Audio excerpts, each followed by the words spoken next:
A Ford owner brings his truck in under warranty. The cam phasers are rattling. The dealer confirms the problem, and then he gets a phone call that flips everything upside down. The claim is denied, not because the problem isn't real, not because the truck is out of warranty, because 6 months ago, he had his oil changed at a Jiffy Lube instead of the dealership, and the service advisor is now suggesting that independent service voided his coverage on the repair. He pays the bill, thousands of dollars. He drives home furious and convinced there was nothing he could do. Here is what nobody told him, what the dealer almost certainly knew and did not volunteer. What he just experienced was not a legitimate warranty denial. It was a violation of a federal law that has been on the books since 1975, enforced by the Federal Trade Commission, and specifically designed to prevent exactly what just happened to him. And had he known about it before he handed over his credit card, that bill would have been $0. The Magnuson-Moss Warranty Act. Most Ford owners have never heard of it. Most dealers are counting on that. Today, I am walking you through exactly how warranty denials actually work, which tactics are legitimate and which ones are not, what federal law actually says about your rights as a Ford owner, and precisely what to do before, during, and after a warranty claim so you never end up paying a bill that was never legally yours to pay. Let's get into it. Hit subscribe and turn on the bell notification right now. Every week on this channel, we cover the mechanical side of Ford ownership and increasingly the financial and legal side, the information that protects your wallet as much as your engine. This is exactly the kind of video that belongs in every Ford owner's watch history before they need it, not after. Subscribe now. Let's talk about your warranty rights.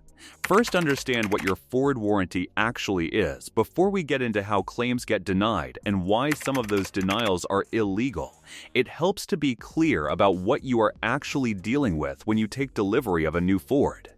A new Ford vehicle comes with a standard new vehicle limited warranty, typically 3 years or 36,000 miles bumper to bumper, and 5 years or 60,000 miles on the powertrain.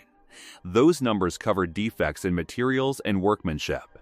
If something fails because Ford built it wrong or the component was defective from the factory, the repair should be covered at no cost to you within those windows. The word limited in that warranty name matters. It means the coverage has conditions and exclusions, things Ford does not cover, things you are responsible for maintaining, and circumstances that can legitimately affect coverage.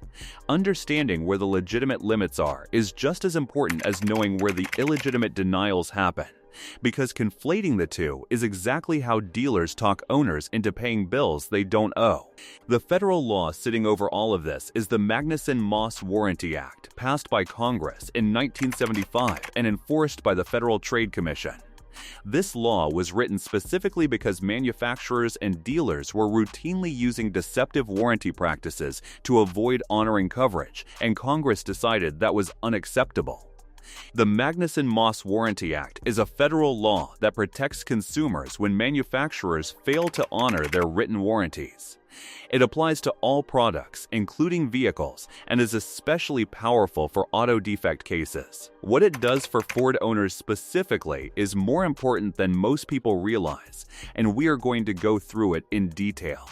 Just answer the most common denial tactic and why it is frequently illegal. The single most common way a Ford warranty claim gets denied unfairly is the one that opened this video. You had your oil changed, your tires rotated, your brakes serviced, or any other routine maintenance performed somewhere other than the dealership and independent shop.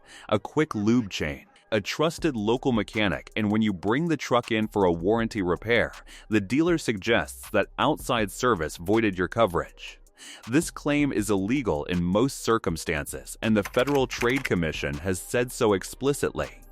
The Magnuson-Moss Warranty Act makes it illegal for manufacturers or dealers to claim that your warranty is void or to deny coverage under your warranty simply because someone other than the dealer did the work. The FTC has confirmed this directly in consumer alerts. Routine maintenance often includes oil changes, tire rotations, belt replacement, fluid checks and flushes, new brake pads. and inspections, and it is illegal for a dealer to deny your warranty coverage simply because you had routine maintenance or repairs performed by someone else. The burden of proof under this law does not sit with you. It sits with the dealer and the manufacturer. A manufacturer can only deny warranty coverage if it can demonstrate that a non-original equipment part or related service caused a defect to occur in the original product. Not suggested it might have, not implied it could have, demonstrated it caused the specific failure being claimed. F150 Gen 14. This is a critically important distinction. If your cam phasers fail and you had your oil changed at an independent shop last year, the dealer cannot deny your cam phaser claim simply because of that oil change. They would need to demonstrate with actual evidence that the oil change itself caused the cam phaser failure. In most cases, they cannot do that, which means the denial is not legitimate. Many dealers do not like warranty work because it pays less than normal repair work. By promoting the myth that aftermarket equipment or independent service automatically voids warranties, dealers are able to avoid the lower-paying warranty work. That is documented, direct language describing exactly why this tactic gets used, and it has nothing to do with whether your claim is actually valid. The aftermarket parts trap. The second most common denial tactic involves aftermarket parts or modifications. You installed a cold air intake, you put on a leveling kit, you added an aftermarket exhaust, you upgraded the wheels, and now you are being told your warranty is void because you modified the truck. This is another area where the law is clear and where dealers frequently misrepresent owner rights either out of genuine misunderstanding of the law or, as documented sources confirm, as a deliberate way to avoid warranty work. A vehicle manufacturer cannot void the warranty of your vehicle due to an aftermarket part unless they can prove that the aftermarket part was the cause of or contributed to the failure of the vehicle. The example the law uses is instructive. If your windshield wiper motors fail, your vehicle's warranty claim cannot be denied because you installed aftermarket windshield wipers that are different from OEM parts. Similarly, if a wheel bearing fails or a fan belt snaps and you have an aftermarket exhaust installed, the dealership would have to prove the exhaust system caused the bearing failure. Or just answer applied to real F150 situations. If you installed a leveling kit and your transmission fails, the dealer needs to prove the leveling kit caused the transmission failure, not simply point at the leveling kit and use it as a reason to deny the claim. If you have a cold air intake installed and your water pump fails, the same standard applies. The aftermarket part and the failed component need to have a demonstrated causal relationship, not merely a coincidental one. Where this gets more nuanced is when there genuinely is a plausible connection. If you installed a performance tune that pushed the engine beyond its factory parameters and the engine subsequently fails in a way consistent with overstress, a denial becomes more defensible. If your aftermarket suspension modification altered the geometry of a steering component that then failed, a denial becomes more defensible. The key word throughout is demonstrated causation, and if the dealer cannot provide it, the denial is on shaky legal ground. The maintenance records weapon and how to use it defensively here is something dealers absolutely know that most owners do not. Your maintenance records are your primary defense against any warranty denial. And the absence of good records is the most common legitimate reason a warranty claim can be weakened, not voided, but weakened in ways that make fighting a denial harder. Consumers should record all maintenance and repairs completed on their vehicle and save receipts for the service.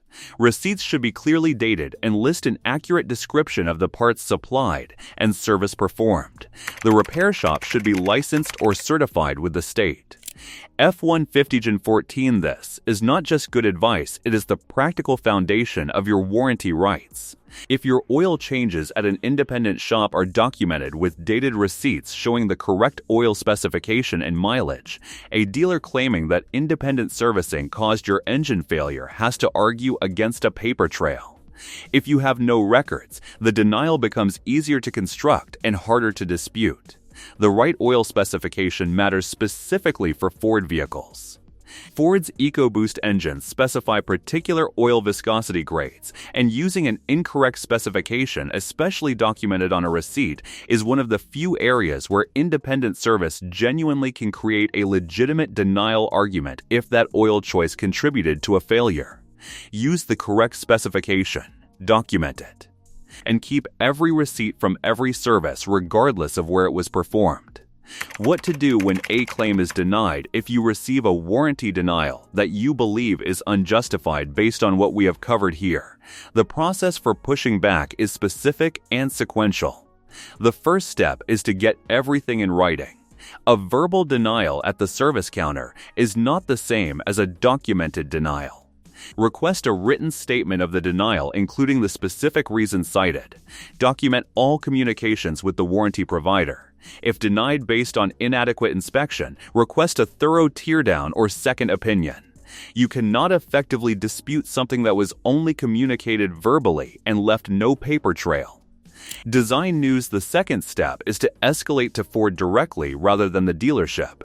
The dealership and Ford Motor Company are separate entities, and Ford's customer relations line handles warranty disputes at the manufacturer level. Dealers make recommendations, but Ford makes the final call, and Ford's customer relations team has authority the local service advisor does not. Have your documentation ready, present your case clearly, and cite the specific repair and the denial reason provided in writing. The third step, if direct escalation to Ford does not resolve it, is to file a complaint with the Federal Trade Commission. The Federal Trade Commission administers the Magnuson-Moss Warranty Act and monitors compliance with warranty issues. Direct complaints to the FTC can be made at ftc.gov/complaint. An FTC complaint creates a documented record and puts the manufacturer on notice in a way that a phone call to customer service does not. The fourth step for significant dollar amounts cam phasers, transmission repairs, engine work is to consult a consumer protection attorney who handles Magnuson-Moss cases.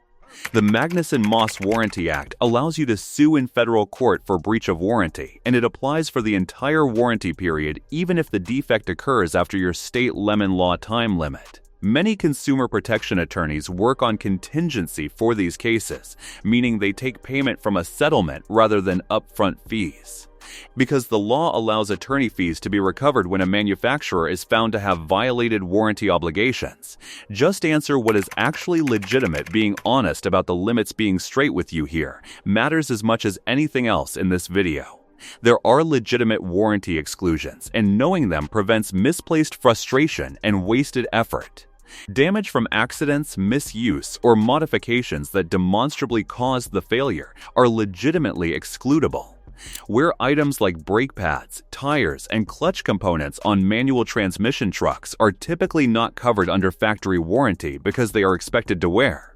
Damage from improper fluids, the wrong coolant type causing corrosion, the wrong transmission fluid causing damage can create a legitimate denial if the incorrect fluid is documented. Failures caused by lack of maintenance when maintenance records are absent and the failure pattern is consistent with neglect are harder to fight because the burden is more balanced. The line that matters is this: exclusions Ford can legitimately enforce versus denials constructed on misrepresentations of what the Magnuson-Moss Act actually allows. The first category is real and worth understanding.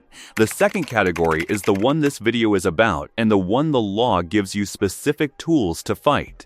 Outro: most Ford owners will go their entire ownership experience never knowing that a federal law passed almost 50 years ago gives them specific, enforceable rights against the exact denial tactics that are routinely used to avoid warranty work. They pay bills they do not legally owe because nobody told them the burden of proof belongs to the dealer, not to them. Now you know. Keep your maintenance records. Use the correct fluid specifications. Document everything in writing when a denial happens. Escalate to Ford directly before accepting any denial at the dealership level. And understand that the FTC and federal courts are available options when those channels fail on a claim that matters. Hit the like button if this changed how you think about your warranty. Subscribe and turn on the bell so you never miss what we put out next. Now here is my question for the comments. Which of these three situations best describes where you are right now? Pick one. A. I have already been denied a warranty claim either for independent service or aftermarket parts, and after watching this, I genuinely believe it was not a legitimate denial. I want to share what happened in the comments because other owners need to see real examples of exactly how this plays out. B. I have been servicing my Ford at independent shops to save money, and I had no idea I needed to be keeping detailed records to protect my warranty rights. I am starting that paper trail immediately. C. I had no idea the burden of proof for a warranty denial sits on the dealer and not on me. I have been assuming I had no rights in these situations, and this video completely changed how I will handle the next service appointment. Drop your answer below. I read every comment.